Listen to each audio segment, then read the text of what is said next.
Good morning. May it please the court. I'm Theodore Blank for Mr. Nason.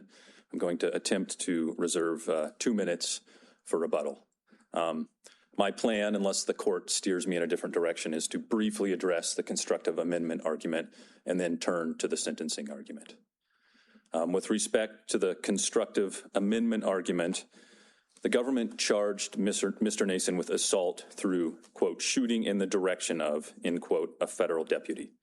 That language charged only the attempted battery prong of assault. Because why is that? I've read your argument. I've been trying to figure out why that does not encompass a threat. If somebody shoots a gun in your direction and they don't hit you, they could still be trying to threaten you. And it seemed like the factual allegation in the indictment covered pretty much precisely what happened here. Well, because in the direction of connotes an aiming at or shooting toward an intent to strike. Obviously, there's some imprecision in the charging language because he didn't actually strike him. But my argument is that language... Why is that necessarily true? That's the part I didn't follow. Like, in theory, you would, let's say I don't want to shoot you, but I want to threaten you and scare you away or something. I could shoot a gun in your direction. And if I actually hit you, I'd be like, oh no, I didn't mean to hit him. I just meant to threaten him. I don't know the way that necessarily follows, and that seems like your argument turns on that. Well, it does turn on that, and if the court is not persuaded that shooting in the direction of means shooting toward or at, trying to hit. Trying to hit. Shooting in the direction means trying to hit, which means something other than a threat. That's your. It means just trying. Yeah, that's my argument. That it means aiming at. If I'm driving in the direction of, or I'm driving in your direction, I'm driving toward you or to you. There's some distance, but that's what that connotes. Yeah, I mean, and that's you could do the same thing. If I was trying to scare you, drive towards you, but I plan to not actually hit you, right? I mean, and so I'm threatening you by driving. Well, I think, I cite the dictionary definitions that it's an aiming. Direction of it connotes an aiming at, and that's the precision of the language. So that's the error argument, and my prejudice argument is strong, obviously, because the government argued that the jury could convict Mr. Nason of the threat prong, explicitly argued that. Turning to the sentencing argument. The district court here erred by adopting the district court's incorrect guideline interpretation that the guideline for a violation, not the violation or this violation of 18 U.S. Code 111 is sentencing guideline 2A 2.2. And I have, two levels to this procedural error argument. The first level is that the district court, in adopting the PSR's incorrect statement, misstated or adopted an incorrect version of the law. And this is the indefinite article argument, that the most common reading of the PSR, what it would have meant to somebody just picking it up and reading it, is that a violation. But did the district court ever say, I'm adopting the language of the PSR, or something to indicate that the district court had done more than read the PSR and then went on to the sentencing and to determine that which guideline applied without objection or argument from counsel?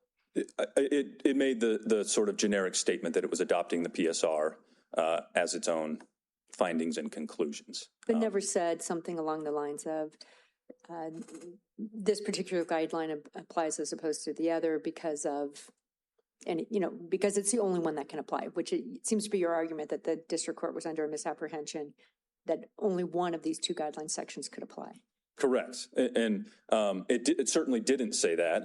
That's sort of the second level of the procedural argument, is even if there's some sort of ambiguity in the language of the PSR, or it's not expressing this misconception of the commentary to 2A 2.2, it never acknowledges, or there's nothing in the record that suggests that the district court recognized that there was a choice being made. The PSR doesn't connote that, so that doesn't put the court on notice. It adopts it without question. It doesn't say anything in the sentencing that suggests otherwise. I mean, another aspect here is that there was no objection at the time of the sentencing, and certainly if there had been, then the district court could have made clear if there was a concern about that. So doesn't that factor in here? I mean, it does. I'm on plain error review now. There's no doubt about that. But the error, I think, is plain. It's a mistake for the district court to say that this is the guideline for a violation. And But if we look at this record and we conclude that it reasonably could be construed as that's what happened, or it also could reasonably be construed that the district court understood that there were two here and that it just chose the one that it chose. If that's what we conclude that the record shows, then where does that leave us for plain error review? Well, I think if you conclude that you can interpret this as the district court making a determination between the two, I would lose, but I don't think you can conclude that. Another lens to look at it is Carty says that the district court has to explain sufficient to permit meaningful appellate review.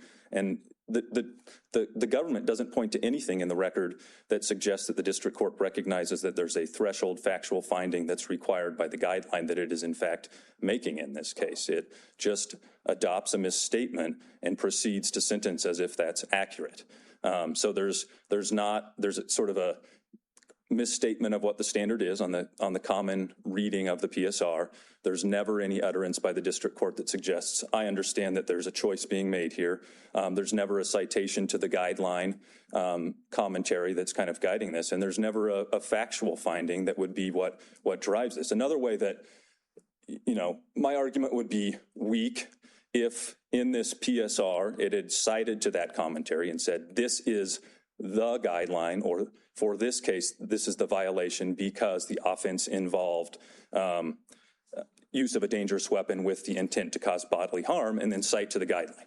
That's what all of the other PSR enhancements do. But here it doesn't have that. It doesn't put the court or anybody else on notice.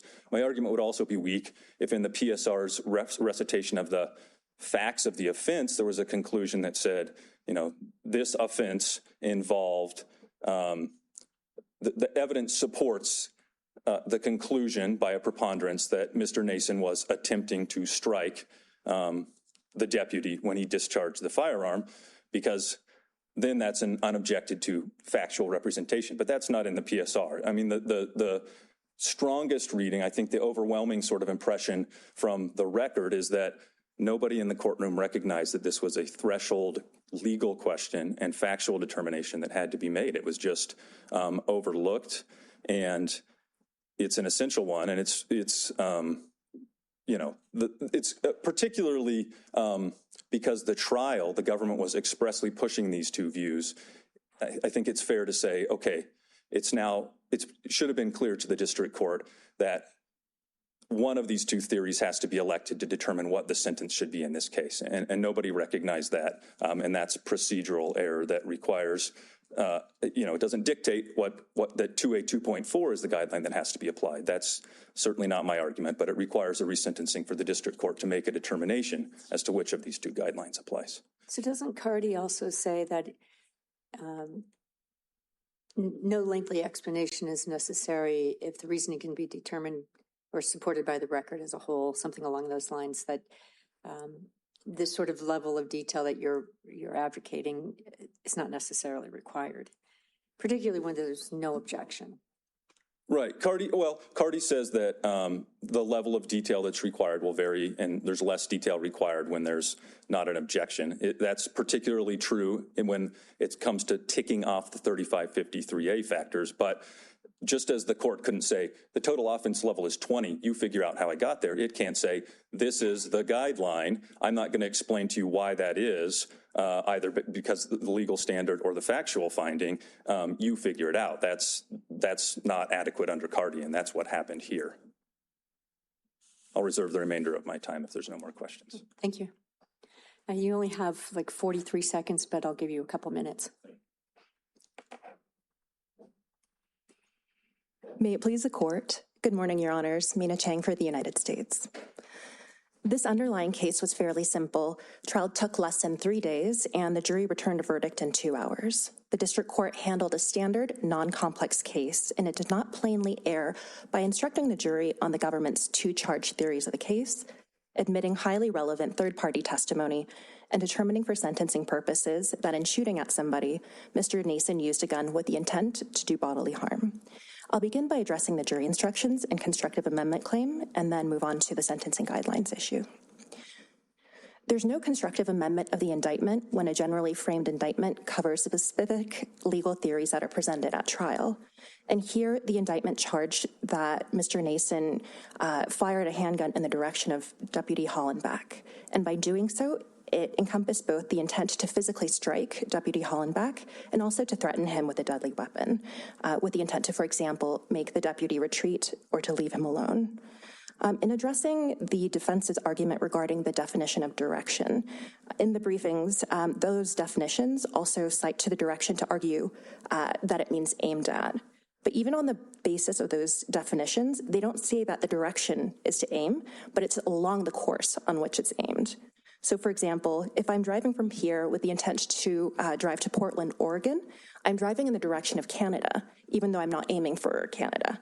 And likewise, Mr. Nason could have been shooting in the direction of Deputy Hollenbach, but it doesn't mean that he was actually intending to aim for him. Unless your honors have any further questions on the jury instructions, I'll move on to the sentencing guidelines. There is nothing plainly erroneous about the district court's determination that the U.S. Sentencing Guidelines Section 2A2.2 applied to Mr. Nason's conduct, in that it involved the use of a dangerous weapon with the intent to do bodily harm. So in order... To get to the heart of defense counsel's argument, what in this record indicates to us that the district court understood it had a choice to make? Your Honor, I believe that in the record, in justifying its sentencing decision, the district court did make finding in support of the decision that there was intent to do bodily harm. So in the record at ER 36, the district court found that Mr. Nason fired a shot at Deputy Hollenbach. And as evidence, the district court referenced his testimony, Deputy Hollenbach's testimony, that he saw Mr. Nason point a gun at him, and he believed that he was being shot at. And so this is quite different from a scenario in which Deputy Hollenbach was just obliquely in the line of fire when Mr. Nason discharged the gun. So it was reasonable for the district court to conclude that by pointing a gun at somebody and shooting it, he intended to do bodily harm. And moreover, during the trial record, it also comports with the conclusion that Mr. Nason had intended to do bodily injury. So first, Mr. Nason was aware that Deputy Hollenbach's location in the back of the residence, that he was there because he had made eye contact with him. He had heard his voice as Deputy Hollenbach yelled commands at him. When Mr. Nason made his way upstairs, he could also hear that Deputy Hollenbach was shouting at him in the moment that he fired in his direction. So given the context that the statements that you just references were made, you could read that as the district court thinking about the nature of the crime and thinking about just the general sentencing factors and not specifically as the application of a particular sentencing guideline. So I think defense counsel has a point to say there's very little said here in terms of other than, the PSR was correct and I'm going to adopt that approach. So I'm just trying to figure out the plain error thing is doing some work here, right? Because if an objection had been made, then the district court could have made clear whether it was thinking improperly about this process or not. But I think there is some ambiguity in this record. Certainly, Your Honor. And that's where, as you said, plain error review does come in and to do some work, because the district court did not have that opportunity to fully explain because Mr. Nason did not challenge or did not raise an objection. Therefore, it didn't have the full opportunity to explain all of these. So the tension then is there is an obligation of district courts to explain what they're doing without... that obligation exists even absent the face of an objection, right? So it's the tension of how do we think about those two rules in this particular case? Yes, Your Honor. I don't believe that the district court has a sua sponte responsibility to explain all the reasons why a certain reason for not applying it should be considered and not. So that shouldn't necessarily be an explicit requirement of the district court to do so. And moreover, on plain error review, even if there is ambiguity, because it's not, because there might be reasonable dispute, I believe that the government would still prevail on plain error review for this point. So unless Your Honors have any further questions, whether that be to the sentencing arguments, the 403, the government would submit. All right, thank you. Thank you. Mr. Mr. Blank?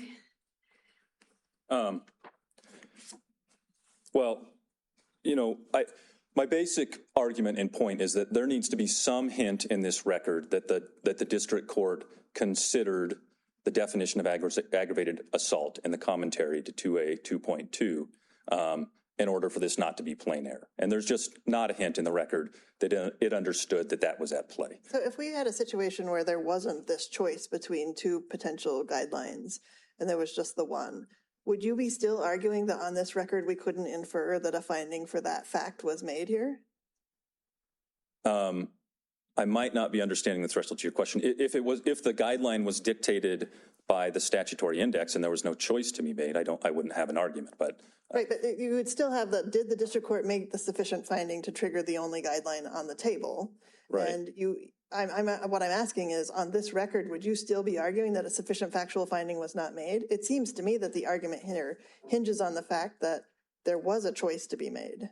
It does. And no, I wouldn't be making that argument because, compare the argument I'm making with respect to the selection of the base offense level with the other guidelines enhancements. There the PSR says and the district court adopts, this enhancement applies because, and it cites the guideline language that makes it apply. And I think that's the minimum that's required here to survive plain error review. The court or the PSR that the court adopted needed to say the guideline for this violation of 18 U.S. Code 111 is 2A 2.2 because the offense involved the use of a dangerous weapon with the intent to cause bodily harm, cite to the commentary. Each of the other guidelines enhancements, that's what the PSR does. It misstates it and overlooks it in the first one. So that's the difficulty with your argument, I think, because if we could look at this record otherwise and say that the factual findings that the district court made would trigger this guideline, and we just don't have the express statement of, I have now made a factual finding that triggers this guideline. Why can't we just get there anyway?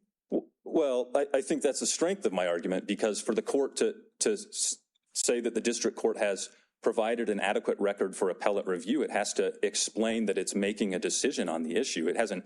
And so I want to answer the argument that the district court sort of backed into a factual finding supporting one or the other. I don't think that's accurate either. But for the court to say that the district court was exercising its reason and making the decision that it needed to, it needs to have some confidence or some indication that the district court actually was considering those two alternatives, or the PSR writer working on behalf of the court that then was unobjected to, and it's just not there. The only evidence that I think that you could read as the district court is selecting the government's theory A, Mr. Nason was attempting to shoot the deputy versus theory B.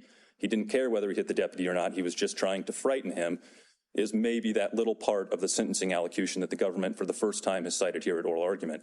But I think, Judge Forrest, you're exactly right. That is explicitly in the context of the district court's discussion of the 3553A factor. She says, let me turn to the nature and circumstances of the offense. And her headline, her first paragraph in introducing those arguments, and this is on ER 36, she says, Mr. Nason fired a handgun in the direction of Deputy Hollenbeck. And then she gets more specific in describing some of the testimony. But if I'm wrong on the first point, her summary of what the case is, he fired a handgun in the direction of Deputy Hollenbeck. She's not selecting between those two options, even in her discussion of the nature and circumstances of the offense.